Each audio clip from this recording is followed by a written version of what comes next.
nous sommes concernés par ce contexte. La faculté de sciences juridiques, économiques et sociales, comme étant la faculté numéro 1 de notre université en termes nombre d'étudiants, et c'est elle qui a ce grand défi de gérer les enseignements, la recherche au niveau de cette faculté.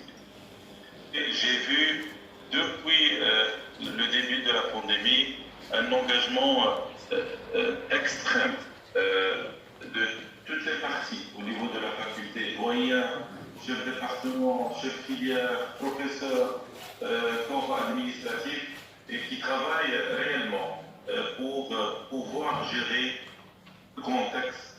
Merci pour tout ce que vous faites pour nos étudiants qui assistent à ce colloque. Les doctorants, ils sont chanceux, ces doctorants qui sont dans ce laboratoire de classe A. Je pense que l'ouverture de notre colloque avec l'ensemble des intervenants qui dépassent les 300 intervenants, que ce soit de notre faculté ou des autres facultés sur le plan national ou sur le plan international, est une référence d'une extrême importance à notre sens au sein de notre faculté. Si vous le permettez, tout d'abord, j'aimerais exprimer un mot de bienvenue à tous nos participants qui sont présents avec nous dans cette magnifique salle ou ceux qui sont à distance. Permettez-moi aussi de renouveler les remerciements au comité scientifique du colloque, ainsi que le comité d'organisation, et en particulier les coordinateurs du colloque qui ont donné corps à ce colloque qui se déroule dans ce cadre prestigieux. Le thème du colloque est très important, mesdames et messieurs. Pour notre pays, je ne vais pas essayer d'exposer la problématique, ni faire la présentation de l'importance du sujet et de ce qu'on attend des débats. Je suppose que l'argumentaire a posé les bonnes questions et défini les objectifs. Et il a même délimité les principaux axes de la recherche. Merci, Monsieur le Président de l'Université, pour votre participation à l'ouverture du colloque.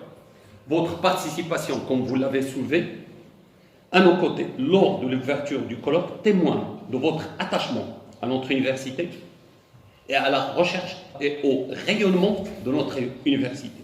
Merci à vous, Monsieur le Président.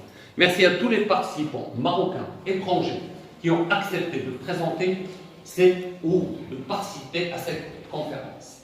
Le haut niveau scientifique de leur exposé va contribuer certainement à renforcer tout particulièrement l'éclat et la portée de cette manifestation. Mes remerciements vont aussi, enfin, à tous les participants, collègues et étudiants, doctorants, ainsi à tous ceux qui ont traité leur cours. Ça m'a fait énormément plaisir hier de feuilleter le programme et de voir qu'il y a quand même une symbolique participation des doctorants avec les professeurs. C'est une très bonne initiative. Et je pense que ça va aller dans le sens où M. le Président avait soulevé que notre université, avec son classement pendant 3 ans consécutifs, première sur le plan national, nous pousse à faire encore mieux, et cela ne peut se faire qu'avec les publications dans les revues indexées sur le plan international. Merci. C'est un colloque qui s'intéresse, qui porte le nom Management face au contexte émergent des organisations.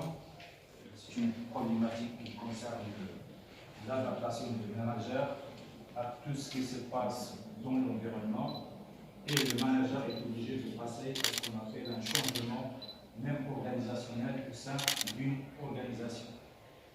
Malheureusement, ces dernières années, surtout cette dernière année, les choses se sont accélérées et les modèles classiques du changement organisationnel, je crois, à mon avis, l'obligation de revoir ces modèles, d'où je suis sûr qu'il y aura des écrits, des idées sur de nouveaux changements organisationnels. Et là, l'objet du thème d'aujourd'hui, le management face au contexte émergent des organisations. C'est un contexte effectivement qui change de plus en plus, et on l'a vécu, comme M. le Président vient de l'annoncer, on s'est adapté avec les changements, l'organisation des examens, l'organisation des inscriptions, le manager est obligé de s'adapter, même si ce n'était pas vraiment prévu. Mais on était obligé de s'adapter. L'environnement des organisations, qu'elles soient entreprises, administrations ou autres, évolue énormément, que ce soit sur le plan sociologie des organisations. Le groupe de travail n'est pas le même.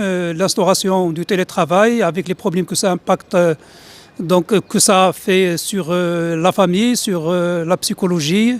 Et donc la psychosociologie des organisations, on va dire, est amenée à changer de paradigme, à trouver des repères nouveaux pour l'analyse et le diagnostic des organisations. Par ailleurs, les changements technologiques très fréquents, très importants et très impactants font aussi que le travail n'est pas le même. La productivité a d'autres outils de mesure. Les managers ne peuvent plus imposer leur pouvoir par la force. Les managers ne peuvent plus imposer une autorité professionnelle. Avec ces évolutions socio-technologiques, le manager ne peut que négocier, que éviter le pire, que s'adapter sans cesse à l'organisation. Ces changements, ces transformations carrément, c'est plus que des changements, ces transformations imposent de nouvelles manières de gérer, mais aussi de nouvelles manières de faire de la recherche au management. Et dans ce cadre, on a organisé ce colloque et on a pratiquement une centaine d'enseignants, de doctorants, mais aussi de professionnels qui partagent, chacun dans sa spécialité, les tenants et les aboutissants de ces nouveaux contextes, à la fois sociologiques et technologiques, et leur impact sur le management des organisations, sur les salariés, sur les ressources humaines de l'entreprise, mais aussi sur la manière de faire du management. Que nous inaugurons aujourd'hui est l'aboutissement d'un processus qui a commencé en février dernier, c'est-à-dire peu avant le début de la pandémie. Mais malgré la crise sanitaire, nous avons tenu à maintenir l'idée et la concrétiser par le lancement de l'appel à communication en avril. En fin juillet, nous avons reçu 98 intentions de communication élaborées par des chercheurs, des enseignants, des doctorants et des professionnels marocains et étrangers. Après évaluation, 89 intentions ont été acceptées. Après la réception des textes intégraux, ces derniers ont été envoyés selon les règles de l'art aux membres du comité scientifique qui ont retenu en définitive 65 communications pour présentation aux travaux du colloque. L'organisation de ce colloque découle de la volonté de notre laboratoire d'engager une réflexion sur le management et les nouveaux contextes des organisations. Nous sommes parfaitement conscients de l'importance de la recherche scientifique dans pareil contexte, un contexte mutant et imprévisible qui oblige les organisations à se réinventer et à faire évoluer leurs pratiques et leurs modes de management en vue d'intégrer les différentes dimensions de l'environnement. C'est dans ce contexte que ce colloque se veut un champ de partage et d'échange autour des enjeux de l'émergence des nouveaux contextes. C'est également une occasion pour débattre des différents aspects du management comme champ de recherche, comme discipline de formation et comme pratique au sein des organisations. Le sujet est toujours d'actualité, surtout avec les circonstances actuelles par lesquelles nous passons. Dans cet esprit, ce colloque se fixe 3 principaux objectifs. Notre premier objectif est d'organiser un débat sur les dimensions théoriques, cognitives et pratiques du management. Notre deuxième objectif est de faire émerger les thématiques de recherche répondant aux spécificités du contexte et des organisations au Maroc et ailleurs. Et notre troisième objectif est de favoriser les échanges entre les académiciens et les managers d'entreprise. Les axes que nous avons retenus pour ce colloque sont les suivants. Premier axe, management, évolution des connaissances et contexte d'application. Deuxième axe, le management en temps de crise, quels repères pour la réflexion et pour l'action. Troisième axe, management et révolution numérique, opportunités et possibilités. Et dernier axe, management et transformation des organisations, quelles voies pour l'avenir.